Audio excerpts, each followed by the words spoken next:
In today's video, we're going to cover the secret to getting more views on your Facebook Marketplace or your Facebook shop listings, okay? And this is a question I get almost daily. It's also a question I see a lot of people posting in a lot of the Facebook groups, and it seems to be a prevalent issue that a lot of people are facing. There's constantly people saying their views are down, or maybe, they're listing a bunch of things, but they're not getting views. And so one of the questions I get asked frequently is, what can I do? Are there any specific things I can do to ensure my listings get more views? Okay. So we're going to cover it in this video. Okay. And to answer your question, there's literally no secret. Okay. But here are two concrete things that you can quantify, that you can focus on, that will ensure your listings get more views and your account gets more views overall. All right. The first thing is listing better, more in-demand products, okay? So what do I mean by that? Well, you got to do more product research to list products that are more proven both on Facebook Marketplace as well as other places to have demand already, right? There's two ways to basically approach a business, and in this specific case, approach an e-commerce business, right? You can list a bunch of things and that you think are cool, or just a bunch of random things, and kind of take like the numbers approach and throw shit at a wall and hope, and see what sticks. Or you can take the more product research type of way, and it's like go to the market and figure out what the market actually wants and then go after that, right? Now, I'm not saying either is better. They both have their time and their place.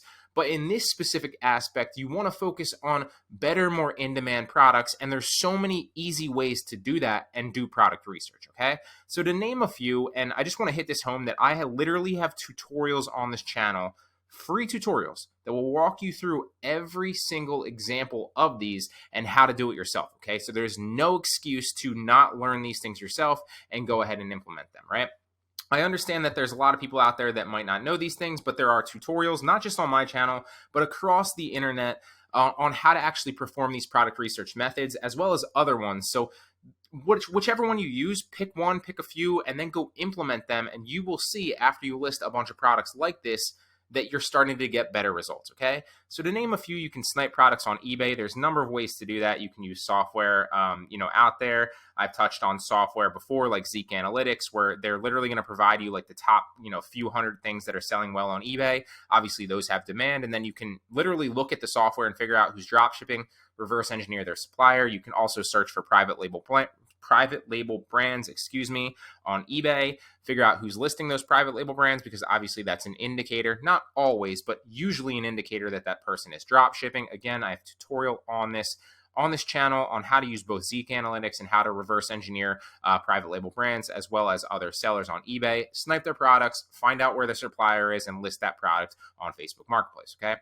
And we're going to go down some other examples here in a second, but the reason that that's so effective, even though it's not specifically with products on Facebook, is because if there's demand on eBay, well, chances are there's going to be a similar demand and a similar, because it's the same market overall as US buyers, it's not going to be exactly the same on Facebook Marketplace, but chances are if there's products that are having demand and high demand on eBay, well, that demand is going to carry over to Marketplace as well, okay?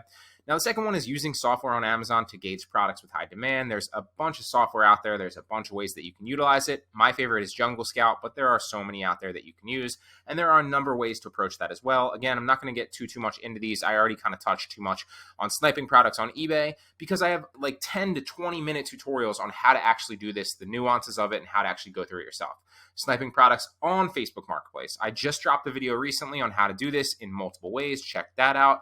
Or scanning through as a buyer on Facebook Marketplace. You can do this on desktop, which is easier to kind of move around, but it's actually easier to see hot selling products that get like the hot seller product badge on mobile if you're looking as a buyer on mobile, right? So hop onto Facebook as a buyer, see like kind of what stands out to you, see what kind of products Facebook's suggesting you, and when you click on the actual product, there's actually a hot seller badge on certain products. If a product has that hot seller badge, it's got a lot of demand, it's selling a lot, and some listings you can actually see how much a product has sold in the past on Facebook, okay? All these ways are quantifiable, easy ways that you can figure out ahead of time listings and products that are going to have a higher likelihood to sell because there is demand on either Facebook or other marketplaces where that demand obviously will trickle over to Facebook as well, okay?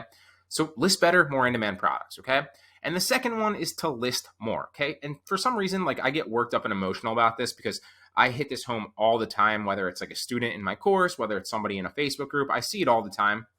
But I don't want to get too wrapped up in like playing the blame game here, but most people don't list even close to enough, okay? Not everybody, okay? So if you're listening to this and you're listing a lot, obviously this doesn't apply to you, but most people, okay? Most people don't list even close to enough, and then they complain that they're not getting views or sales, okay?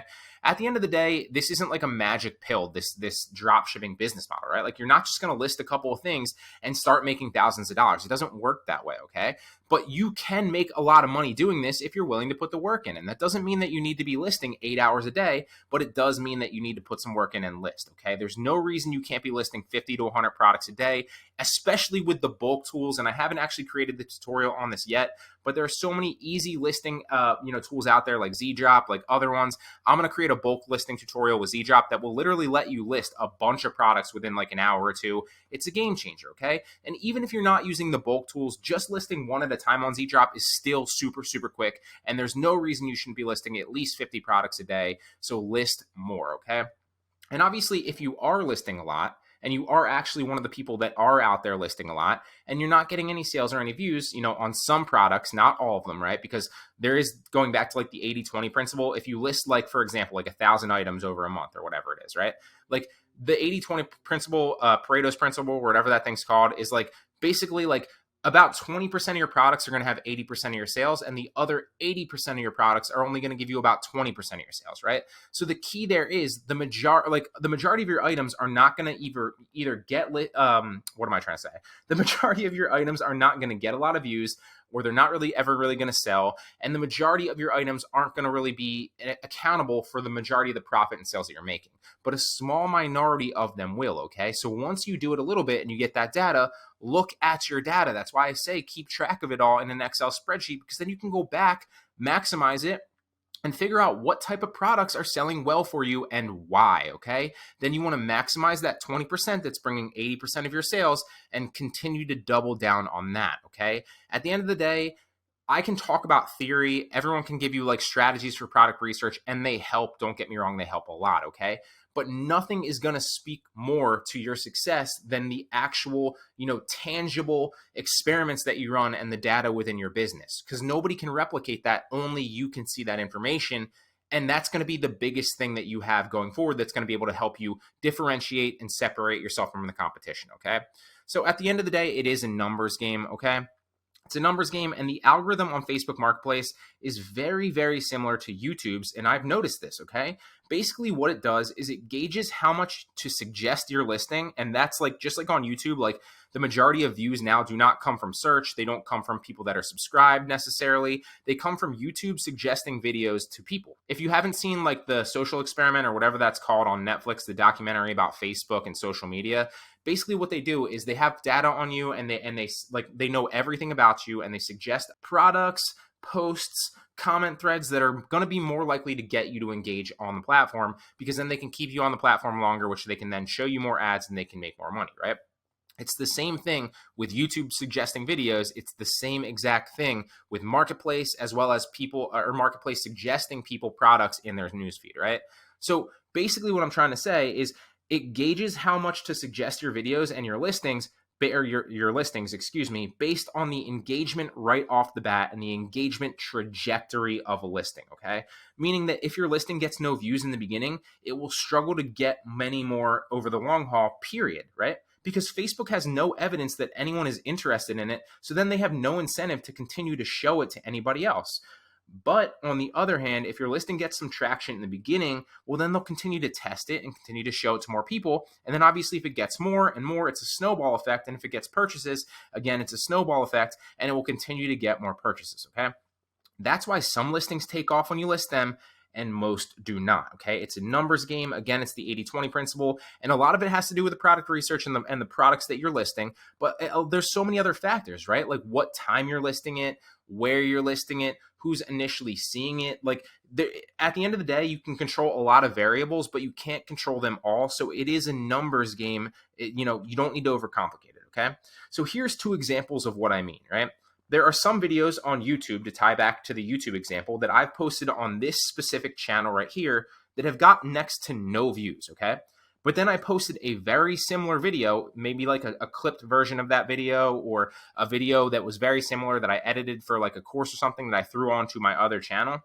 And that video actually took off, not all the time, right? But I posted a very similar video to my other channel and it got a lot better views. And, the only different thing in that instance was when I posted them and their trajectory of views that they got and interest that they got in the beginning, okay? Hence, YouTube's algorithm is basing whether or not to suggest my videos to more people based mainly on how it does within like the first 24 to 48 or maybe 72 hours max, okay? And the same exact thing is true with the second example with Facebook Marketplace and Facebook Shop listings, okay?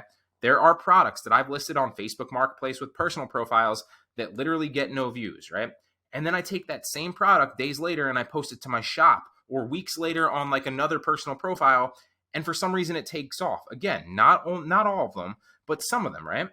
And the only difference there between the time that I listed it, the only difference there was like the time that I listed it and the initial trajectory that it had, right? Which basically means that we can assume that the initial performance of a product and how people engage with it leads to the overall performance and its overall trajectory. And that leads me to two main ways that are essentially going to give you more at-bats, right? Because if you're playing, like, for example, like you're playing a baseball game and you're trying to make a comeback and you're down like, a couple runs, well, you clearly have a higher statistical chance to come back if you have 50 at-bats left in the game rather than if you have 5, right? At the end of the day, it's simple math. Don't overcomplicate it, okay? So the answer to your question for anybody out there that's listing or asking why am I getting no views? How can I get more views?